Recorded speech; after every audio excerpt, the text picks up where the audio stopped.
आम लगाएं, 2 आम लगाएं, आड़ा गन्ना लगाएं, टक्कर पद्धति लगाएं। अगला विषय क्या लगाएं, कैसा लगाएं, बराबर।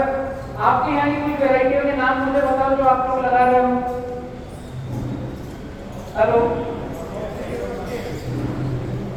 8632 ये तो बहुत कम लगाते हैं, पतला गन्ना आता है। बोल दिए शुगर फैक्ट्री वाले सुन ले इसलिए, क्योंकि इसमें शुगर प्रतिशत अच्छा आता है। 1005, 8005, 0265 और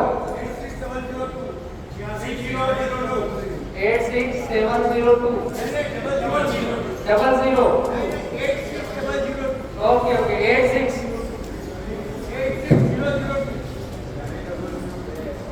8602 8005। कुछ वैरायटियां हैं ये। इसमें ज्यादा मोटा और वजन देने वाला कौन सा है?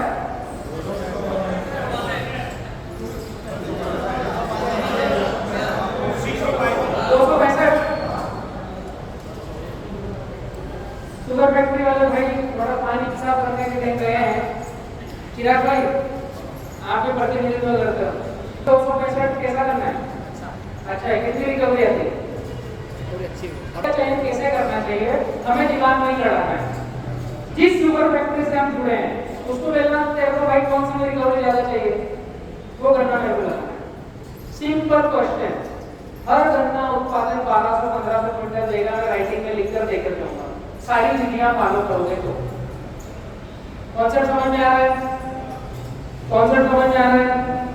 रिकवरी जिसमें ज्यादा आए वो गन्ना लगाना है। उत्पादन देने की विधि मैं अभी बताऊंगा। अभी मेरा काम है भाई मुझे बोल रहे थे तो वैरायटी कौन सी लगाना चाहिए जो आपके क्षेत्र में शुगर फैक्ट्री जिसको आप गन्ना दे रहे हो उसको पूछो कि आपको कौन सी वैरायटी में रिकवरी ज्यादा मिलती है।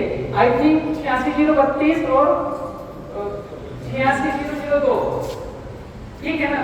हम एक्स वैरायटी मानते हैं कि हमने 8632 लगाई उदाहरण के लिए, क्योंकि दोनों का कॉम्बिनेशन ही हमारी शुगर फैक्ट्री को हाइट पे लेकर जाएगा।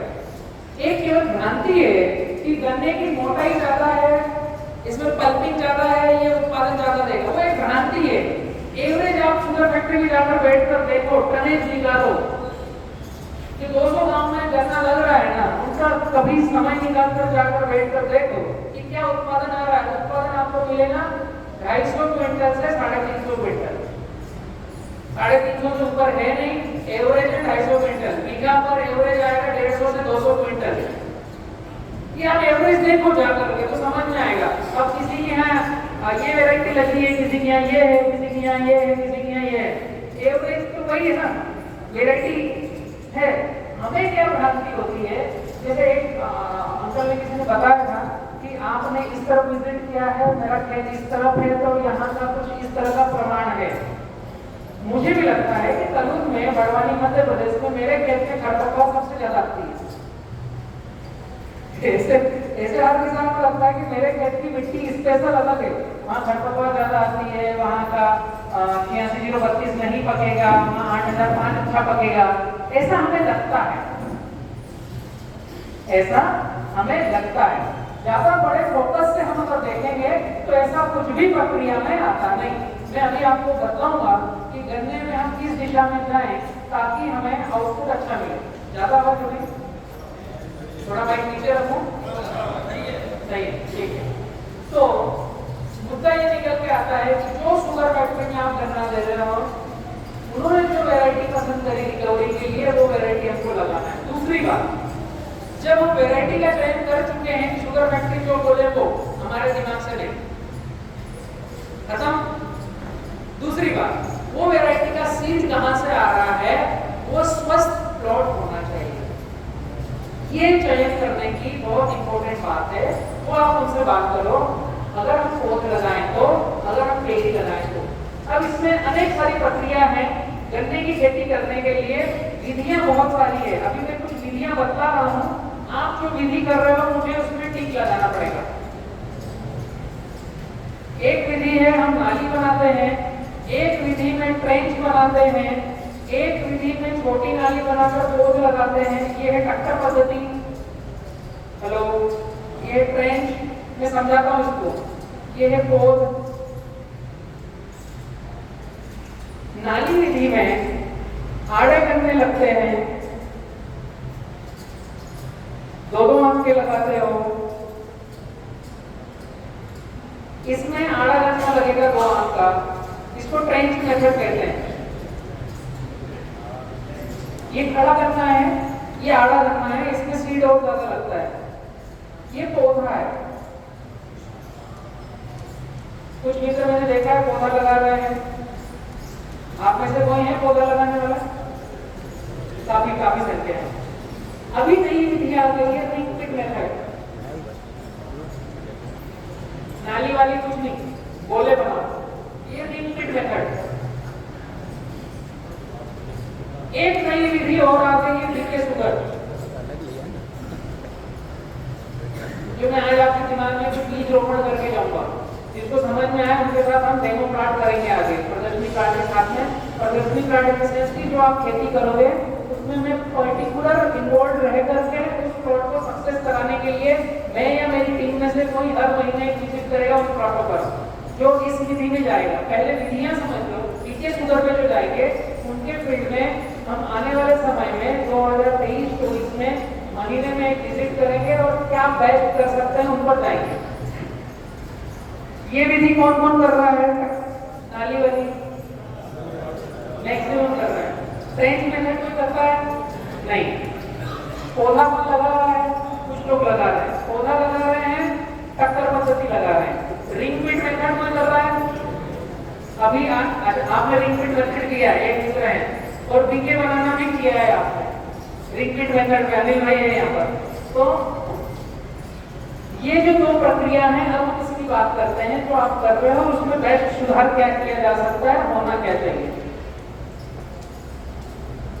इन सारी प्रक्रियाओं में इस विधि में अगर हम चाहते हैं तो 25 टन क्विंटल गन्ना लगता है प्रति एकड़, लगभग 18 क्विंटल लगेगा बीघा में, बराबर कह रहा हूं?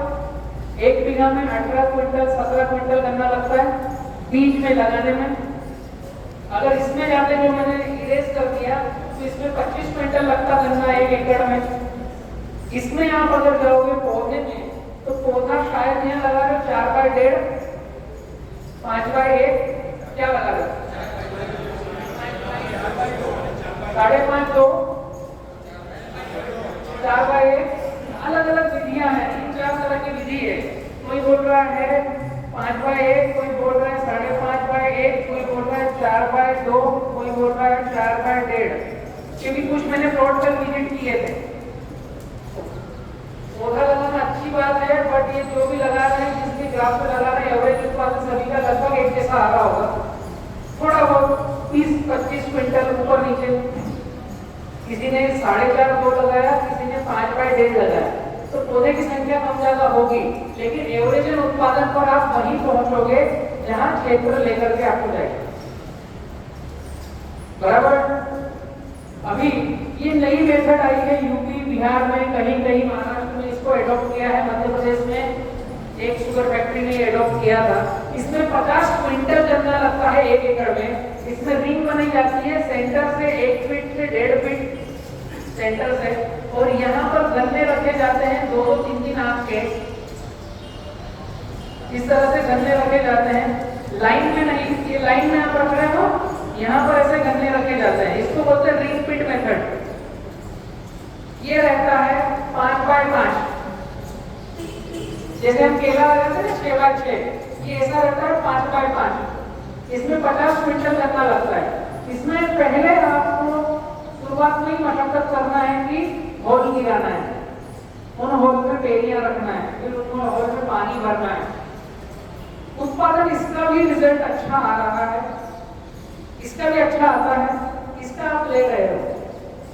रिजल्ट आने का एक सूत्र है, थंब रूल है, उस पर हमें बात करना पड़ेगा। थंब रूल क्या है? 1 स्क्वायर फीट में 1 गन्ना रहना चाहिए। हेलो, 1 स्क्वायर फीट में 1 गन्ना रहना चाहिए जो जैसे आपका 1 बीघा 27,000 स्क्वायर फीट का है, तो इसमें 27,000 गन्ने होना चाहिए, बाकी नहीं।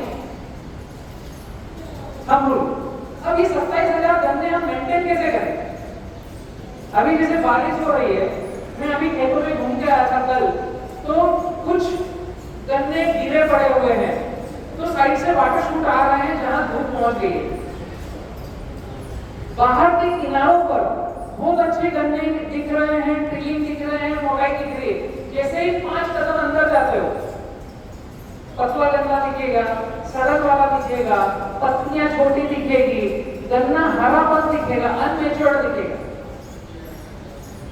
आपके खेतों में भी ऐसा है? बाहर की लाइन में बहुत अच्छी सुंदर दिखेगी, सुंदर सुंदर मोटा तना, 35 कल्ले 40 कल्ले आ गए, 20 कल्ले आ गए, तो ऐसा खुश होते हैं ना बाहर गिन करके। कुछ भी भाई कैलकुलेटर चला लेते हैं। मेरे खेत में इतने पौधे लगाए हैं, कैलकुलेटर के साथ 5x1 पर लगाया तो 1 एकड़ में 9,000 पौधे आए हैं। 5x1.5 पर लगाया तो 6,500 से 7,000 पौधे लगे हैं मेरे खेत में।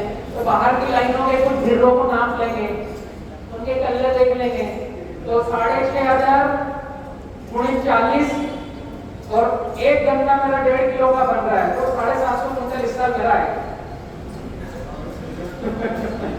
ऐसा कैलकुलेशन हम कर लेते हैं, मैं भी ऐसा ही करता था।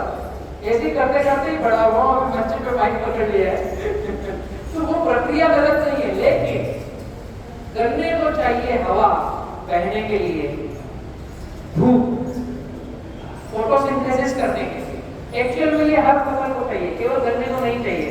तो जब हम बाहर की देखते हैं कि कल्ले अच्छे हैं, सिस्टम अच्छा है, उस समय जब हम देखते हैं कि उनके भिड़ने की संख्या, उनकी मोटाई, उनमें मिठास अलग है, तो गन्ने के खेत के अंदर जाते हैं तो उनमें अलग है। अभी जो सारी प्रक्रिया है, इस प्रक्रिया में ये मेथड थोड़ी बहुत ठीक है, बट ये खर्चीली है। अच्छा खासा पैसा लगेगा, आपको गड्ढा करना है, गन्ना ज्यादा लगाना, 55-50 क्विंटल गन्ना लग जाएगा। इस प्रक्रिया का खर्चा आपका चले जाएगा 1 एकड़ में लगभग ये चले जाएगा 1.25 से 1.5 लाख रुपए का। और शुरुआत में ही आपको 50,000 लगेगी ट्रेंच करना, वो बीज लगाना और उसको पानी देना। इसमें फंगस के कारण भी पौधे डंप भी होते हैं, क्योंकि गड्ढा बनता है, गड्ढे में लगाया जाता है तो पानी ठहरता है। तो अब जो हमारे पास प्रक्रिया बची है, इसको मैं इरेज करता हूँ, रिंग पिट मेथड को। हमारे पास प्रक्रिया बची है टक्कर पद्धति, पौध विधि और बीके बनाना, जो अभी आप समझोगे कि क्या चीज होती है। बीके शुगर, अभी जो प्रक्रिया कर रहे हैं, उस प्रक्रिया में हम कुछ 4 फीट पे डाली ले रहे हैं, कुछ 4.5 पे ले रहे हैं, कुछ 5 पे ले रहे हैं, और टक्कर पद्धति कर रहे हैं। 3 फीट में भी कोई डाली लेता है, ये अच्छा 3 से बाहर होगा, 4 फीट पर। हार्वेस्टर है यहाँ पर गन्ना काटने के लिए या लेबर काटती है? लेबर है, पूरी लेबर है, दोनों चलता है। जहाँ पर जो व्यवस्था हो गई, जहाँ हार्वेस्टिंग हो सकती है, मशीनरी से वो कटिंग हो जाती है। जहाँ हार्वेस्टिंग नहीं पहुंचा, लेट आ रहा है, तो लेबर भी काटना चालू करती है। तो हार्वेस्टिंग के लिए तो शायद आपको 5 फीट अबो जाना पड़ेगा, 4 अबो, 4 फीट 4.5 फीट। 4 फीट में तो वो उसके पैर आपके गन्ने की उसको दबाएंगे। 4 फीट में हार्वेस्टर चलेगा नहीं। आई थिंक कहाँ चिराग भाई, हेलो, शुगर फैक्ट्री चिराग भाई, 4 फीट में हार्वेस्टर चल जाता है, 4 फीट में चल जाता है। यहाँ के हार्वेस्टर का टायर 17 होगा, एमपी में अलग है। 4 फीट में मैंने समझा नहीं, हार्वेस्टर चलने में वो थोड़ा सा उसको दबाता है। तो 4 फीट में तो आई थिंक आप 0 मार दो, चौकड़ी मार दो, ठीक है, मैं से बात कर रहा हूँ, मैं सुना रहा हूँ। हम बात कर रहे हैं गन्ने का ग्राफ होना क्या चाहिए, जमीन की तैयारी, वेस्टर्न डोज, पौधे का हमने वैरायटी का सिलेक्शन कर लिया, जो शुगर फैक्ट्री बताएगी वो।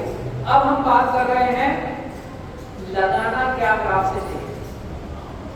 4, 4.5, 5, 5.5 तक हम पहुंचे।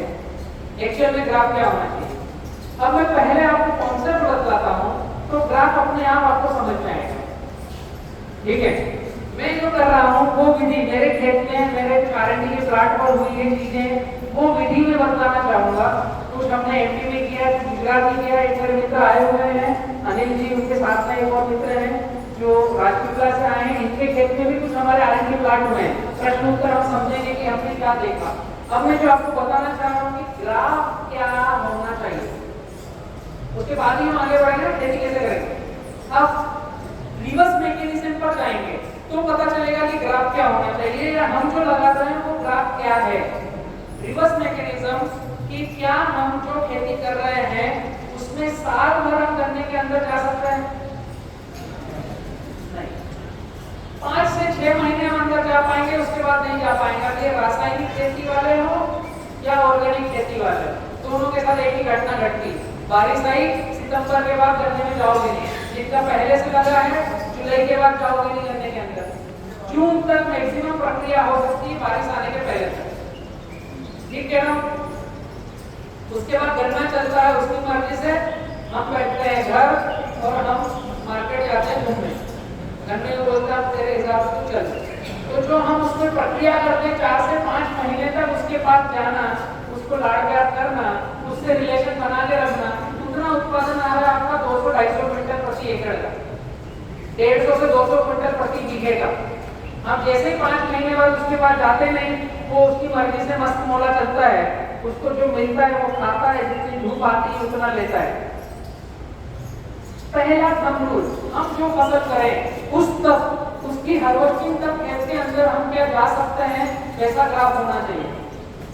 दूसरा, जो हम फसल लगा रहे हैं, जो हम पौधा लगा रहे हैं, उसकी रिक्वायरमेंट क्या है, उसको धूप सोखने की अवस्था क्या है, उसकी रिक्वायरमेंट क्या है, वैसा ग्राफ होना चाहिए। तो हम बात कर सकते हैं कि मेरी फसल उत्पादन ज्यादा देगी किसी भी फसल में। अब मैं बात कर रहा हूँ गन्ने में कि 100 किलो गन्ना है, अगर 100 किलो गन्ना है तो 70% है पानी। 100 किलो गन्ने में 70% है पानी, 20% है बायोमास। अभी बचा क्या? ये 20 से 22% तक आता है। क्या बचा? 8%। ये एक गन्ने की बॉडी की मैं रचना की बात कर रहा हूं। अभी 70% तक पानी है, तो पानी का हम मैनेजमेंट ऐसा करें, पानी के लिए ग्राफ हम ऐसा रखें कि हमारे गन्ने का उत्पादन 70% कम या ज्यादा हम कर सके। कंट्रोल हमें कहां चाहिए?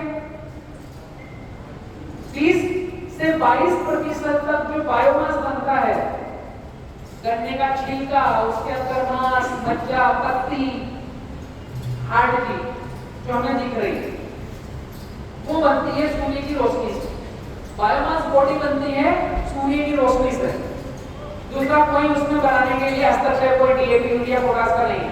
अंदर के न्यूट्रिशन जो रमण करते हैं उसमें हमारे न्यूट्रिशन की आवश्यकता है। तो सूर्य की रोशनी जितना पत्तियां सोखेगी, जो उन्होंने अपटेक किया, जो वो क्लोरोफिल में फोटोसिंथेसिस करके उस भोजन को पचाएगी, तो ही उनकी बॉडी मास मज्जा आगे पीछे बढ़ेगी। जो गन्ना छांव में रहता है वो पतला पतला, लाइट हरा, समझ में आ रहा है? जो गन्ना बाहर की पेड़ पर धूप खा रहा है, हवा खा रहा है, मोटा तगड़ा, आपको वो पता है ना आपके खेत में जो बाहर की बाउंड्री की स्थिति। तो ये जो 22% है, ये काम किसका है? सूर्य भगवान का है। इसका काम है ग्राफ का, ये रिलेशन रखता है आपके उत्पादन को कम ज्यादा करने का। पानी प्रबंधन,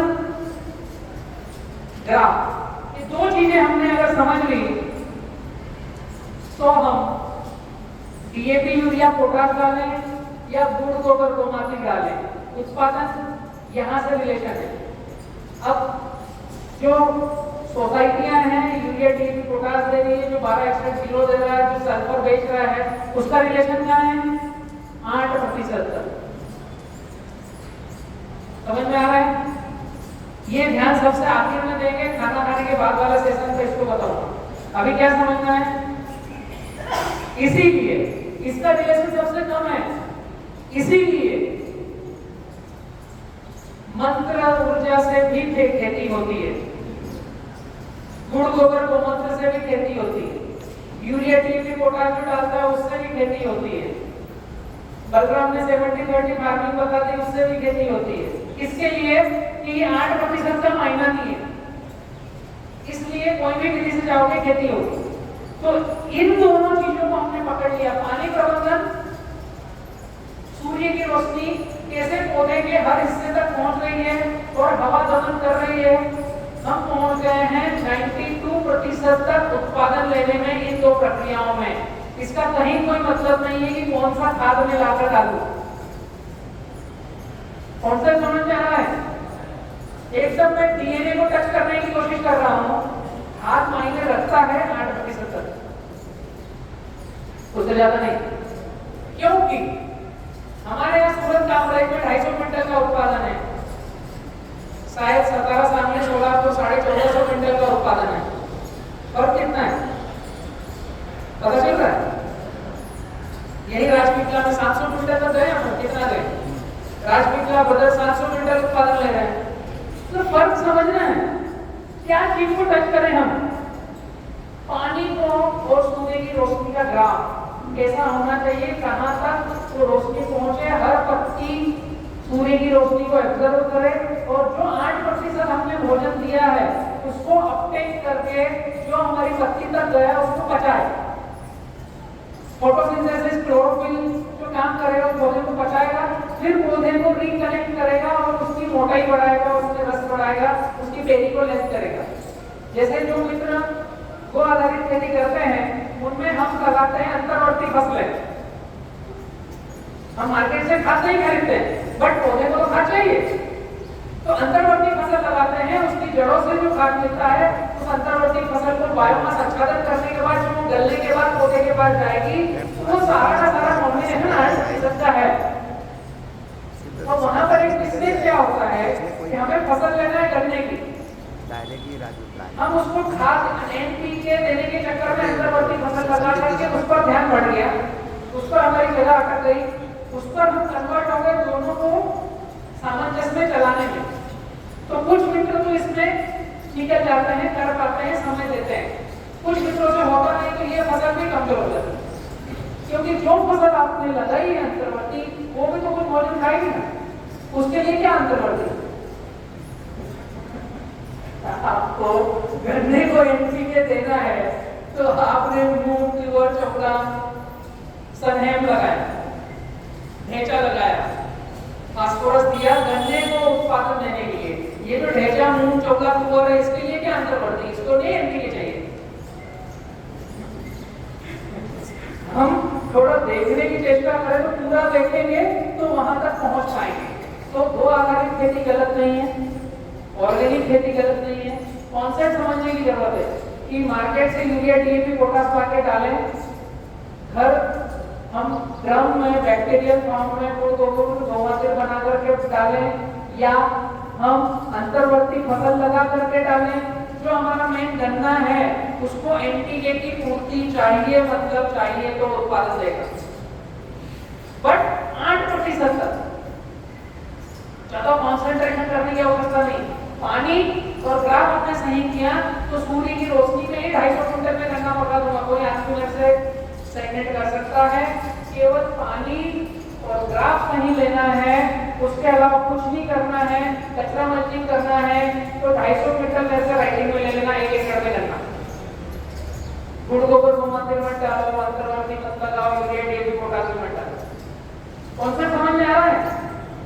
अब हम बात कर रहे हैं 500 क्विंटल, 700 क्विंटल या 1000 क्विंटल पर कैसा पहुंचे। 250 तो ऐसे ही आता है, अंदाज पंचे दामोदर आता है, केवल पानी और ग्राफ। हेलो, पहुंच पा रहा हूं मैं आप तक? अब हम बात कर रहे हैं कि मिनिमम मेरे कहने 400 से 500 क्विंटल कैसे आए और फिर मैं समझ करके इसको 600 पे ले जाऊं, 700 पे ले जाऊं, 800 क्विंटल तक ले जाऊं। 800-700 क्विंटल तक आराम से 12 महीने में पकेगा। जो 1000 क्विंटल 12 से 1400 क्विंटल की बात करते हैं वो 48 की बात करते हैं, 14 से 18 महीने लगने की बात करते हैं। एवरेज है गन्ने का मैक्सिमम हर साल हम उत्पादन ले सकते हैं 700 क्विंटल के ऊपर नीचे। पहली बार आप लगाओगे 18 महीने का गन्ना होगा तो शायद वो 1200 क्विंटल तक जाएगा। अगले साल उसकी प्रक्रिया तो 12 महीने की रहेगी। हम एथेटिक फैक्ट पर बात करें कि 700-800 क्विंटल के ऊपर नीचे हम गन्ना पका सकते हैं क्या, तो उसका आंसर है यस। अब इसको 22% धूप देना और पानी प्रबंधन करना, इसका बहुत बड़ा आयाम है। यहां तक समझ में आया क्या करना है? आपको थर्ड नंबर सेकेंड नंबर पर रखना है। तो हम जो गन्ना लगा रहे हैं,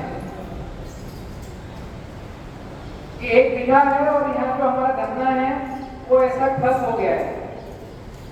अब कुछ भी धूप आ रही है, वो फैल रहा है, वो गिर रहा है, वो एक दूसरे के ऊपर जा रहा है। जो भी ग्राफ लगाया, 5x5 लगाया, 4x5 लगाया,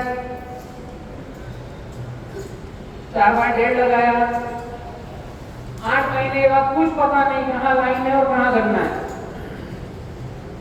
खेत के अंदर जा नहीं सकते, सूर्य की रोशनी किधर जाएगी उसको भी नहीं पता है। हवा आंधी में जिधर गिर गया उधर चली गई, जिधर नहीं गिरा उधर नहीं गिरी। तो मेरा आप लोगों से प्रश्न है, जो एथेटिक मैंने बात बताई, हम जिस ग्राफ से लगा रहे हैं उस ग्राफ में साल भर तक हवा और धूप पौधे के अंदर तक जाती है क्या? नहीं। तो पहला हमारा उत्तर निकल के आता है, हम जो ग्राफ लगा रहे हैं उसमें बदलाव की आवश्यकता है। राइट। दूसरी बात, पानी प्रबंधन।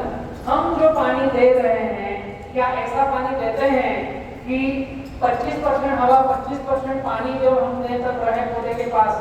ये जो थंब रूल है स्वस्थ भूमि का, हेलो, हम जब पानी दें तो हमारे गन्ने के पास हवा भी रहे। हम गन्ने की खेती ऐसा कर रहे हैं क्या? हेलो, नहीं। तो हमें दोनों चीजों में बहुत बड़े बदलाव की आवश्यकता है, तो हमारा उत्पादन तुरंत बढ़ जाएगा। ग्राफ, पानी देने की विधि।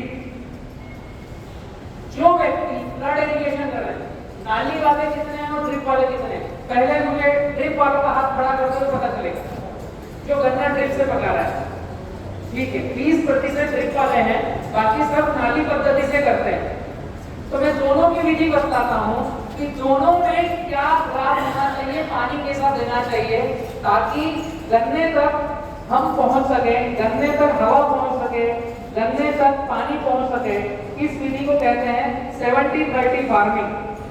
इसमें मैं तीनों चीजें ले रहा हूँ। अब जो मैं इसे बता रहा हूँ 70-30 लीकेज शुगर का, ये मोस्ट इम्पोर्टेंट है। इसके बाद जब खाना खाने चलेंगे आप अगर कहोगे तो, ये तो मैं प्रवचन देते रहूं। ठीक है, 70-30 करने में, इससे आपका पानी प्रबंधन सही से होगा, इससे आपका ग्राफ निकल के आएगा, इससे हम साल भर तक गन्ने के पास पहुंच सकते हैं। और आप में से जो मित्र इसको सहमत समझे, वो जाने के पहले रजिस्ट्रेशन करा के जाना कि इसके साथ मुझे इस विधि में आपके क्षेत्र में डेमो प्लॉट पर आगे बढ़ना है।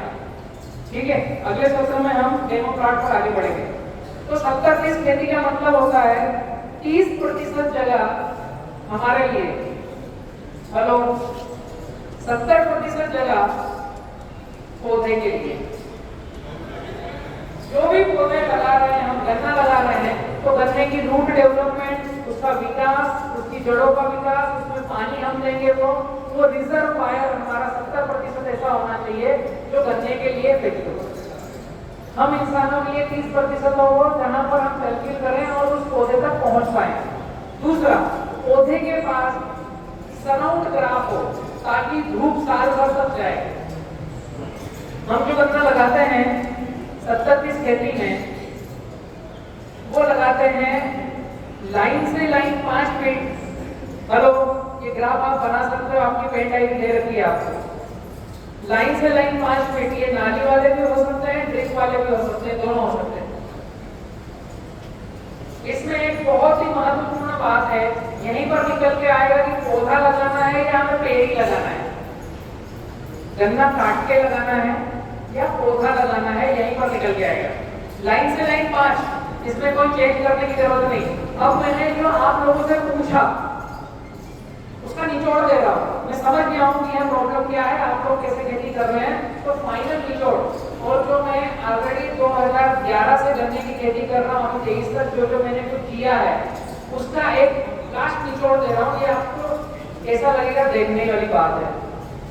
नाली बनाना है, फ्लड हो या ड्रिप हो, ड्रिप है तो 5 फीट पे ड्रिप, नाली हो तो 5 फीट पे नाली, ये 5-5 पे नालियां आ गई, ठीक है। अब ड्रिप हो तब भी और फ्लड हो तब भी,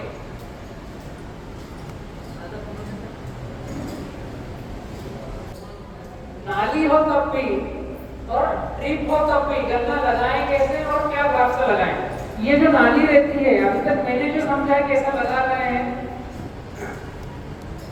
1 फीट गहरी नाली बनाते हैं मल्टीपल करके, यहाँ पर पेरी रखते हैं और उसको दबाते हैं, है ना। ये जो पेरी रखते हैं इसको दबाते हैं, तो एक तो ये जो बराबर जमीन है उससे 1 फीट नीचे गया, ये नाली इससे फिर 6 इंच नीचे गया, तो यहाँ से यहाँ तक नापेंगे तो ये लगभग 1.25 फीट 1.5 फीट हो जाता है। गन्ने को दबा के लगाते हैं, फिर इसमें समय आने पर मिट्टी लगाते हैं, तो ये 6 इंच से प्लस होगी, बराबर है। तो ये जो गन्ना हमने यहाँ पर लगाया है, यहाँ तक आते तक 1.25 से 1.5 फीट और यहाँ तक आते तक 1 फीट, तो ये टोटल इसमें मिट्टी चढ़ी 2 फीट। ऐसा ही है अभी जो हम खेती कर रहे हैं। रटून में कुछ किसानों से मिट्टी लगती है, कुछ किसानों से मिट्टी लगती नहीं। हार्वेस्टर जो कचरा डालता है उसको हम एसएसपी डालते हैं, डिकम्पोज बैक्टीरिया डालते हैं, पानी चलाते हैं, उसको गला करके वैसे ही रटून आ जाता है। हेलो, फर्स्ट में गहरी नाली एड़ी से दबाना, हाथ से दबाना, गीला करने के बाद फर्स्ट में ऊपर मिट्टी जो कि गन्ना गिर जाएगा। रटून में गन्ने को कोई गहराई नहीं चाहिए, गन्ना कभी गिरता नहीं, इसलिए रटून में मिट्टी कुछ लगा पाते हैं, कुछ नहीं लगाते। जो लगा पाते हैं वो भी 1.5-2 इंच से ज्यादा नहीं लगती। रटून में कोई विकल्प है मिट्टी लगाने का, कोई कोई तीसरी भी रखता है। तीसरी में मिट्टी लगती क्या क्या नहीं तो तीसरी में तो गन्ना गिरता ही नहीं, तो गन्ना खुद समझदार हो गया, मुझे रमेश भाई के साथ रहना, हम नहीं गिरूंगा मैं। फर्स्ट में ये जो 2 फीट हमने गाड़ा, कॉन्सेप्ट समझने की कोशिश करना। 1 बीघा 27,000 गन्ने, 2-2 फीट सबका नाप करो, कितना वजन आएगा। हेलो कॉन्सेप्ट समझने की बात है। अब एक प्रक्रिया कि हमने 2 फीट गन्ना सड़ने के लिए छोड़ दिया खेत में, जिसको व्हाइट ग्रब आकर के खाएगा बाद में, हम तो नहीं खाएंगे, न शुगर फैक्ट्री में जाएगा। ये व्हाइट ग्रब के लिए हमने छोड़ा है, व्हाइट ग्रब को बहुत अच्छा लगता है। कुछ बैक्टीरिया कीट पतंग आएंगे, अच्छी चीजें, लेकिन व्हाइट ग्रब ही रहेगा। गन्ने के खेत में जो केला लगाते हैं वो व्हाइट ग्रब से बहुत परेशान रहते हैं, बराबर कह रहा हूँ। डेल्टा को बहुत डालना पड़ता है, बैक्टीरिया से जाता नहीं, बहुत ज्यादा वो कीड़ा उसकी गुठली को ही खा जाता है, तो केला उठ के आता नहीं, गेट फीलिंग बहुत रहती है। एक चीज तो ये 2-2 फीट हमने गन्ना खेत में छोड़ दिया, हमारा उत्पादन कम हो रहा है। दूसरा, इस 1.5 से 2 फीट की प्रक्रिया में हमें 90 दिन हो जाते हैं। आखिरी मिट्टी शायद हम 3 महीने 3.5 महीने तक चढ़ाते हैं ना, 4 महीने तक। बहुत सारे इकोनॉमिस्टों ने थीसिस लगा के रखी है कि गन्ना ऐसे ट्रीट करो, ऐसे मिट्टी लगाओ, इतना पानी चढ़ाओ, इतना पानी दो। गन्ना लगाया 1 जनवरी को, जनवरी गया, फरवरी गया, मार्च गया, अप्रैल तक मिट्टी चढ़ा रहे हैं। अभी तक उस गन्ने को बेचारे को होश ही नहीं आया मैं चलूं या रुकूं, करूं क्या। अरे जो गन्ना हमने लगाया है 4 महीने तक हम मिट्टी चढ़ा रहे हैं, तो जितना बढ़ता है उतना गाड़ देते हैं, फिर जितना बढ़ता है उतना गाड़ देते हैं। उसकी पत्ती दिखती 5वें महीने 4वें महीने, पेरी दिखती नहीं। वो बेचारा सोचता है मैं आगे चलूं या बच्चा रहूं, वयस्क हो जाऊं, नहीं हो क्या करूं। क्योंकि गन्ने के साथ दिक्कत क्या है, ये जो गन्ने की पेरी है ना, जहां मिट्टी है वहां से जड़ फोड़ता है, फिर जहां मिट्टी लगी वहां से जड़ फोड़ता है, फिर जहां मिट्टी लगी वहां से जड़ फोड़ता है। गन्ने की प्रवृत्ति, ये जो रिंग है उसकी वहां से जड़ फोड़ेगा, वहीं से वाटर शूट आ जाएगा।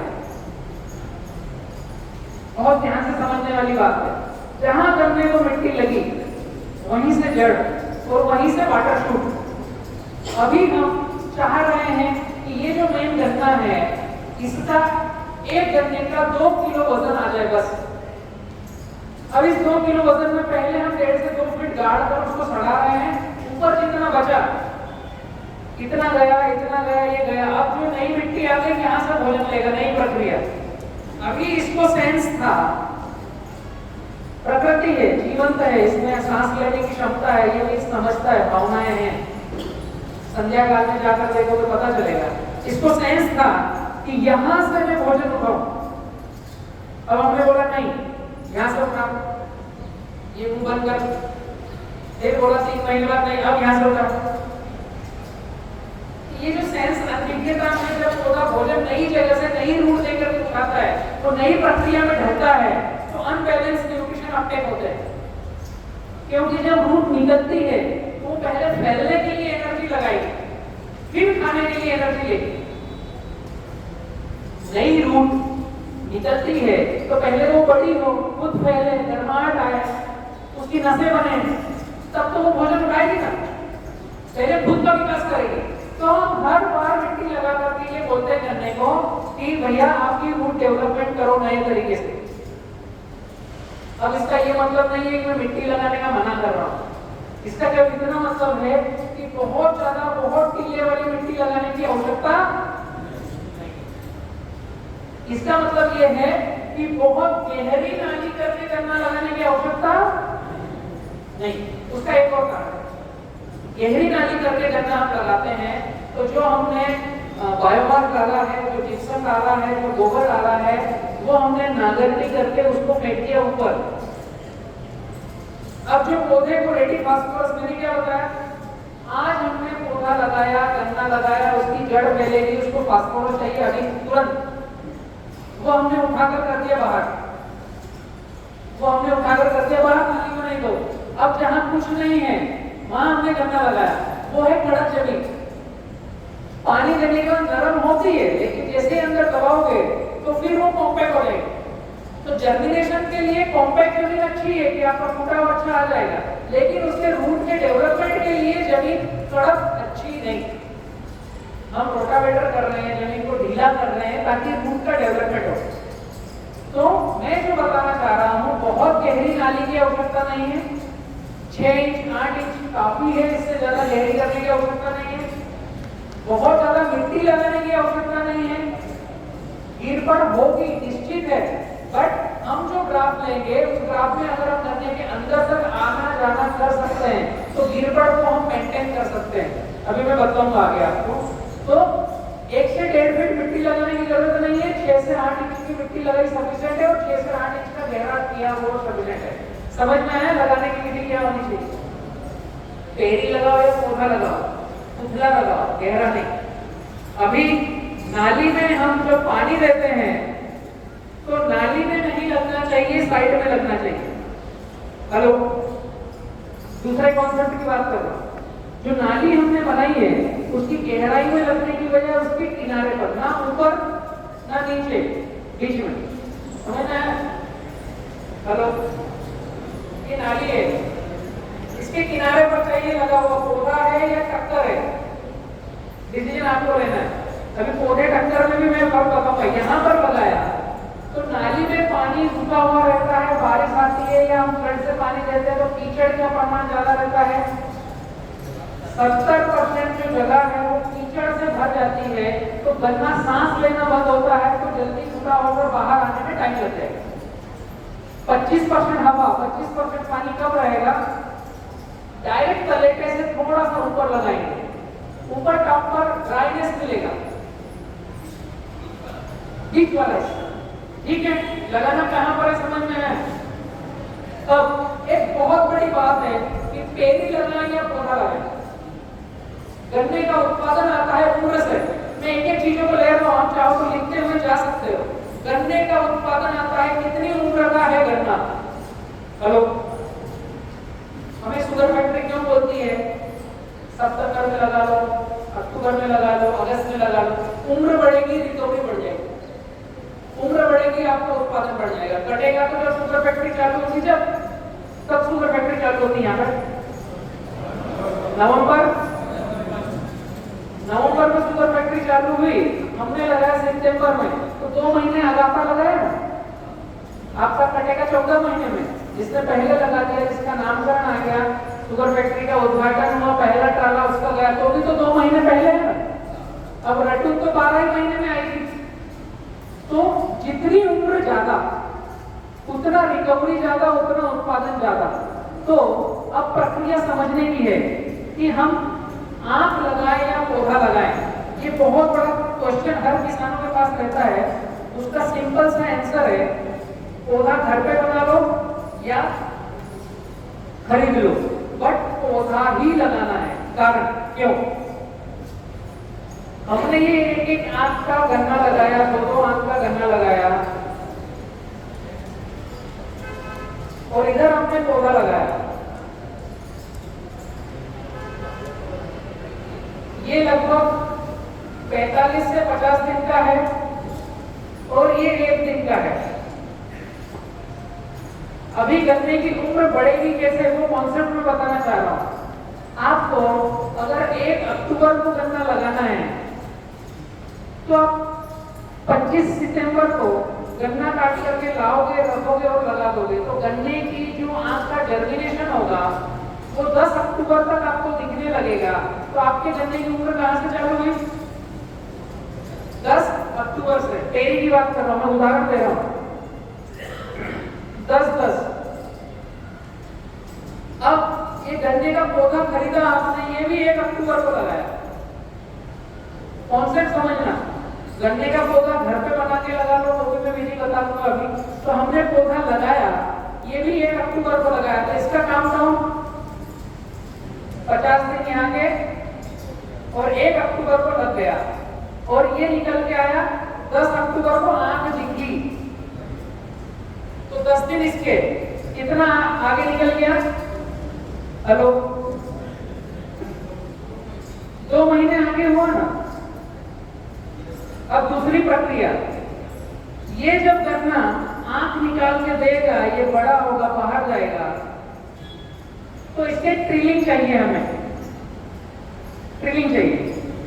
5 बाय टक्कर पद्धति पर लगाते हैं हम, 5 मिनट पे नाली टक्कर पद्धति पर लगाते हैं, तो 5 बाय 8 से 10 पे एक आंखें आती है और कुछ आंखें गैप फिलिंग में चली जाती है। तो एवरेजन आपके 1 एकड़ में आंखों की संख्या जो होती है वो रहती है 10 से 11,000। जो 5 फीट बाय टक्कर पद्धति पर गन्ना लगाते हैं, 6 इंच पर कोई आंख रहती है, कोई 8 इंच पर आंख रहती है, कोई गैप फिलिंग चले जाता है, कोई मजदूर चिपकाने की वजह थोड़ा दूर रख देता है, 2 इंच की गैप आ जाती है। तो पूरे खेत का 1 बीघा का एवरेजन आता है आपके खेत में, जो आंखें जर्मिनेशन होके आती है वो आती है 10,000 से 11,000 1 एकड़। अब उस 1 एकड़ में 1 बीघा में अगर मैं बात करूं तो बीघा में आपका हो जाएगा 6,500। 1 बीघा में आगे कितनी जर्मिनेट हुई, आंकड़े लिखोगे तो मजा आएगा, आप कैलकुलेट फार्मिंग करने पर जाओगे। अब एकड़ पर हमें 10,000 आंख मिली है, 1 एकड़ की स्क्वायर फीट कितनी है? 43,560। 1 बीघा पर हमें 6,500 आंखें मिली है, उसका स्क्वायर फीट है 27,000। एक गन्ना चाहिए 1 स्क्वायर फीट में, हमने लगाया 6,500 आंखें, तो 45 से 40 दिन के बाद इसका सिर तोड़ना पड़ेगा, तो एक साथ ट्रिलिंग आएगी और वो चलेगी। अगर सिर नहीं तोड़ोगे तो ये सिंगल सिंगल चलेगा और ये धीमे चलेंगे। गन्ने का अच्छा उत्पादन लेना है तो पहले उसकी सिर तोड़ाई होती है या सिर उखाड़ा जाता है।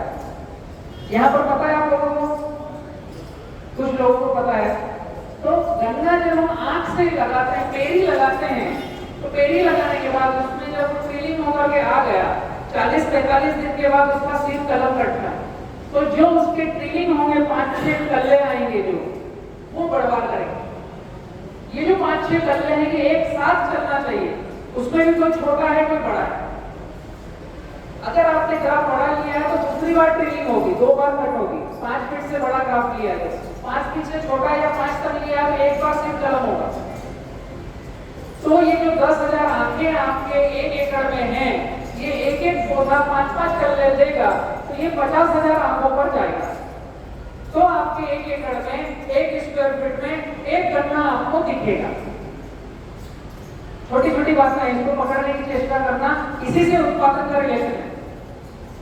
जब हम इस एक आंख की पेरी को 45 से 50 दिन में कट करते हैं तो ये नई शुरुआत होती है।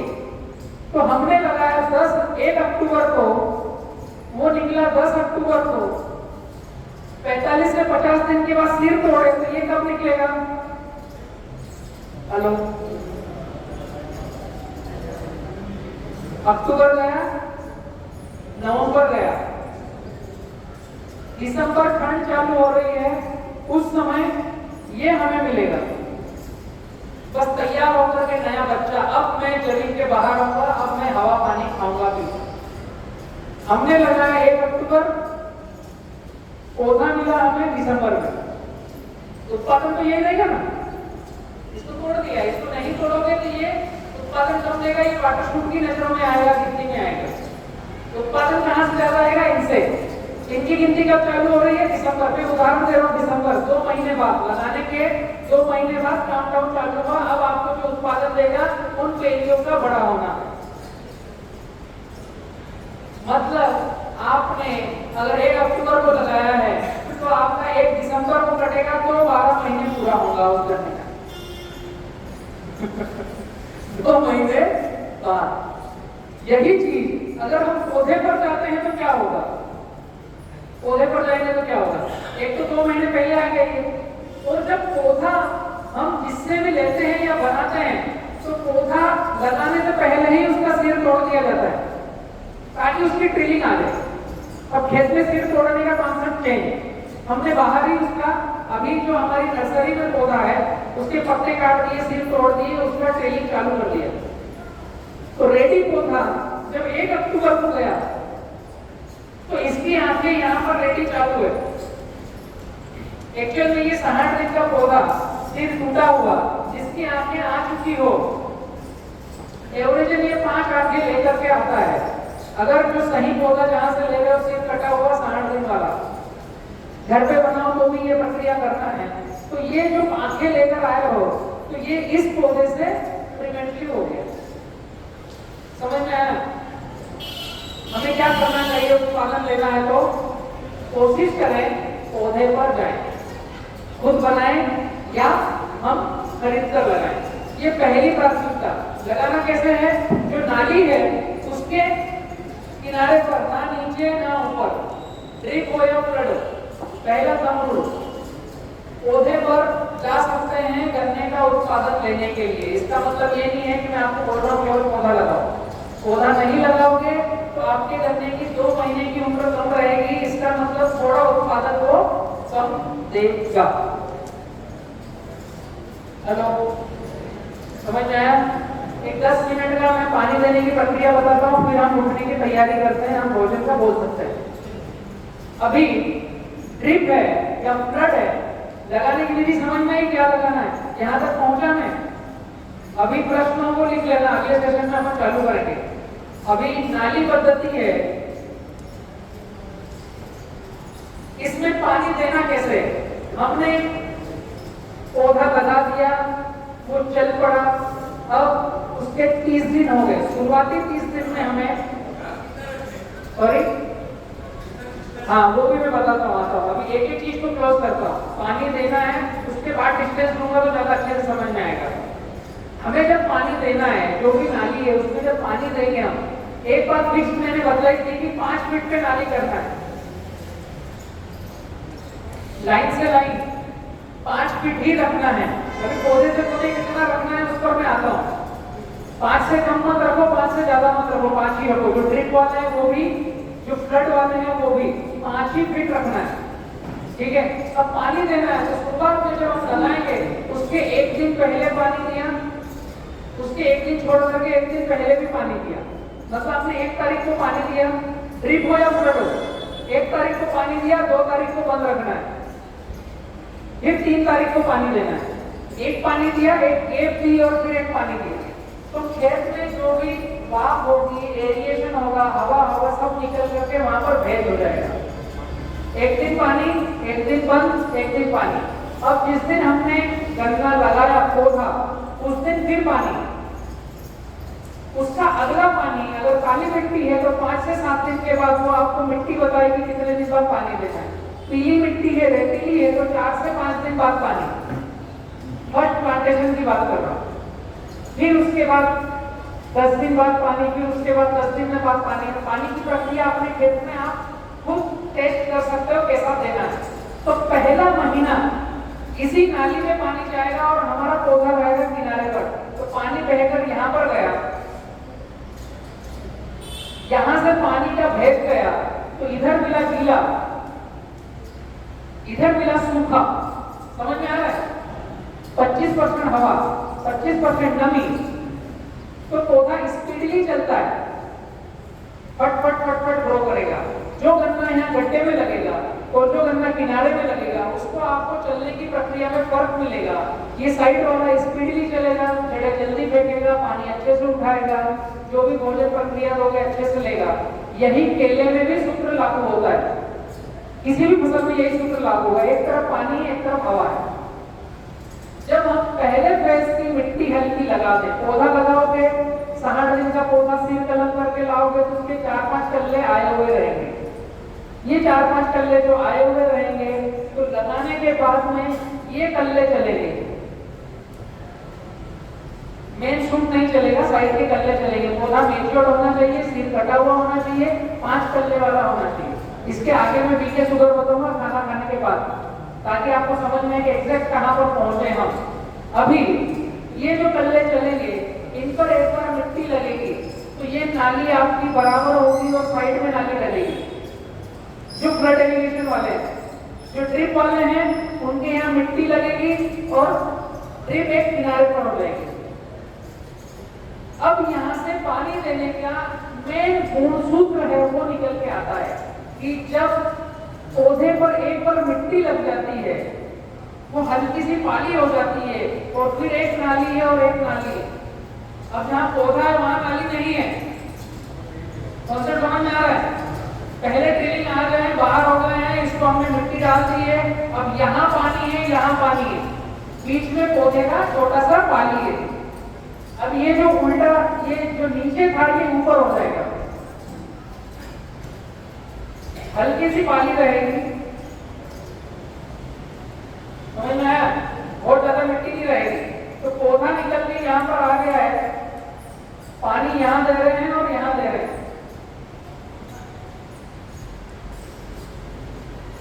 समझ में आया कॉन्सेप्ट? अब यहां से आपके पानी देने का सूत्र चालू होता है जो फ्लड इरिगेशन वाला है। एक नाली में पानी देना है, एक नाली को बंद रखना है, फिर एक नाली में पानी देना है।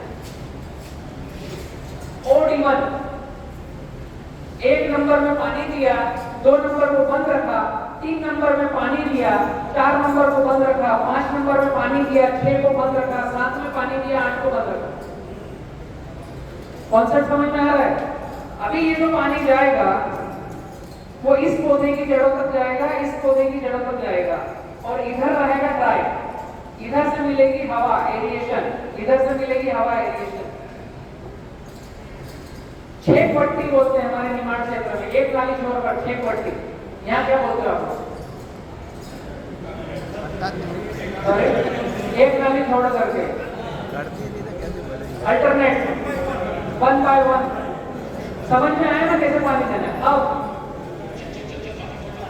एक बार पहला पानी दिया, 1 नंबर में, 2 नंबर को बंद किया, अगला पानी देने की जब आवश्यकता है, किसी के खेत में 7 दिन बाद आएगी, किसी के खेत में 10 दिन बाद आएगी, किसी के खेत में 12 दिन बाद आएगी। जिसके खेत में जितने दिन बाद पानी देने की आवश्यकता लगे, अब 2 नंबर में पानी देना है, 1 नंबर को बंद रखना है, 4 नंबर में पानी देना है, 3 नंबर को बंद रखना है। अल्टरनेट पानी, एक बार 1 नंबर में पानी देना है, एक बार 2 नंबर में पानी, फिर अगली बार पानी देना हो तो 1 नंबर में देना है, फिर अगली बार पानी देना हो तो 2 नंबर में देना है। जब इस प्रक्रिया से हम पानी देंगे तो आपके पास एक नाली खेत में काम करने के लिए जाने के लिए खाली रहेगी हमेशा। पौधे के पास एक नाली उसकी जड़ों के पास नमी लेकर के रहेगी हमेशा। एक तरफ से उसके पास एरिएशन होगा, एक तरफ से मॉइस्चर होगा। 25% हवा, 25% पानी, इस विधि से साल भर तक आपके पौधे के पास रहेगा। और ये एक बार जब मिट्टी लगा के प्रक्रिया चालू होती है तो लास्ट एंड तक ऐसे ही पानी देना है। एक बार 1 नंबर में देना है, एक बार 2 नंबर में देना है, अगली बार पानी देना हो तो 1 नंबर में देना है, अगली बार पानी देना 2 नंबर में। अब इसमें फर्टिलाइजर कैसे दोगे? जिस नाली में पानी दिया उस नाली में पानी चले जाए, उसके बाद में फर्टिलाइजर नमी में डाल दो, क्योंकि एक नाली आपके पास सूखी है खेत के अंदर जाने के लिए। काम करने के लिए आपके पास हमेशा रास्ता रहेगा। जब 5 फीट की जगह लेंगे तो पौधे की जड़ें 1 से 1.5 फीट तक रहेगी, 1 से 1.5 फीट तक रहेगी। तो ये जो जगह है बीच की 2 फीट की, ये चल फिर करने के लिए है, ट्रैकिंग आने के लिए है, हमारे लेबर, ये जो जगह है हम किसानों के लिए। और ये जो 1.5 फीट और 1.5 फीट है, ये जो जगह है ये पौधे के लिए है। इसको बोलते हैं 70-30 फार्मिंग, कि पौधे की जगह हम डिस्टर्ब नहीं करेंगे, इस जगह पर हम कभी खाद नहीं डालेंगे, इस जगह पर हम कल्टीवेशन हमेशा कर सकते हैं। जैसे पौधे की हाइट लेंथ बढ़ रही है उसकी जड़ों को तोड़ेंगे नहीं। इस जगह में हमने नींदना, गूंदना, खरपतवार निकालना किया है, तो इस जगह पर हम टीले पर आच्छादन कर देंगे। कॉन्सेप्ट समझ में आ रहा है? कचरा, खरपतवार जो निकाल रहे हैं उसको खेत के बाहर फेंकने की बजाय जो हमने करवट बनाई है पौधे की, जहां पौधा है, 2 पौधों के बीच में जहां जगह बच रही है, एक पौधा दूसरा पौधा, ये पौधे बड़े हो गए, ये यहाँ पर करवट है, तो यहाँ जो बीच में जगह है ना, यहाँ पर आच्छादन कर दो। समझ में आया? पानी यहाँ दे रहे हो,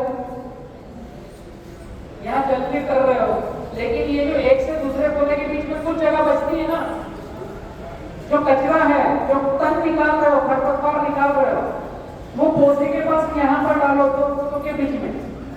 जब हम पौधे लगाते हैं, अभी मैं आपकी बातें बता रहा हूँ कि 5 बाय 2 पर पौधा लगाया, तो ये जो 2 फीट की जगह जो बच रही है, पौधा आधा फीट जगह लिया, पौधे ने आधे फीट जगह लिया, तो आपके पास 1 से 1.5 फीट जगह बची। तो जो तन निकालोगे वो यहाँ पर डालो, बाहर फेंकने की आवश्यकता नहीं है। यही बायोमास का काम करेगा, यह एक इकोसिस्टम डेवलप करेगा, यही ह्यूमस को डेवलप करेगा। कचरा जितना खेत के अंदर रहेगा, उसको पानी जितना लगेगा, कचरा पानी से गलकर एक लाल पानी बनाता है। हेलो, आपके यहाँ भी गोबर के रुपड़े के ढेर होंगे, बारिश हो रही है, नीचे से लाल पानी बहता हुआ दिख रहा होगा ना। कचरे के ढेर होंगे, पानी गिरेगा तो लाल पानी बहता है ना। वो जो लाल पानी है उसका नाम है ह्यूमस। ये किसी फैक्ट्री में मिलता नहीं, इसी का नाम डल गया है ह्यूमिक एसिड। वो भी लाल पानी जैसे ही दिखता है, बट उसको खरीद के लाना पड़ेगा। तो ह्यूमस जिस मिट्टी में जाता है, जिस मिट्टी को चिपक के रहता है, कचरा गलने के बाद का लाल पानी जहां जहां मिट्टी पर जाता है, उसे देसी केचुआ खाने को आता है। समझ में आ रहा है? आपने अपने खेत में कभी केचुआ डाला नहीं, लेकिन बारिश होती है, बादल होते हैं, ऊपर केचुए की रिश्ता दिखती है, दिखती है। तो जो कचरा रहता है वो बारिश आने से गलता है, तो उसकी खुशबू फैलती है, तो केचुआ मिट्टी खाने आता है। देसी केचुआ मिट्टी खाता है, मिट्टी निकालता है।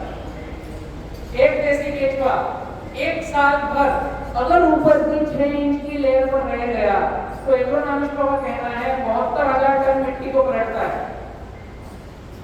आंकड़े बहुत माइंड ब्लोइंग है, बहुत बड़ा आंकड़ा है। एक देसी केचुआ 1 साल 365 दिन 24 घंटे अगर 6 इंच की लेयर पर रह गया ऊपर, तो 72,000 टन मिट्टी खाता है और मिट्टी निकालता है। मैंने आपको पहले ही बताया पौधे का भोजन क्या है। तो हमें कुछ खाद डालने की आवश्यकता है अगर एक केचुआ रखना सीख गए। बट विडंबना ये है कि किस्मत हमारी गड़बड़ है कि हम एक केचुआ साल भर नहीं रख पा रहे हैं। हमें बारिश में दिखते हैं, बारिश जाती वापस चले जाते हैं, क्योंकि उनके लिए रहने की जगह नहीं है। बैक्टीरियल कॉलोनी रहती थी, हमें हर बार डीकंपोस्ट बैक्टीरिया चलाना पड़ेंगे। हम अगर 100 गाड़ी खेती कर रहे हैं और 15 दिन में गुड़ गोबर दोनों को चलाना पड़ेगा। अगर ये अच्छा दम किया, सीधी रोशनी इसके अंदर नीचे नहीं जाएगी, तो यहाँ एक इकोसिस्टम डेवलप होता है कि पतंग, कीड़े मकोड़े, फंगस, बैक्टीरिया सब इसके नीचे रहते हैं। देसी केचुआ भी रहेगा, अमेरिकन केचुआ इसको खाने आएगा कचरे को। कॉन्सेप्ट समझ में आ रहा है?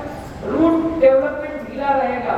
हमारे चलने की जगह यहाँ पर है सेंटर में, यहाँ पर सेंटर में जिस नाली में हमने पानी दिया, हम चलफीड यहाँ करेंगे, इस नाली में खाद डाल सकते हैं, उस नाली में खाद डाल सकते हैं। भाई इधर खाद डाल दिया, हाथ डाल करके इधर डाल, काम कर सकते हैं ना धोने के बाद जा करके।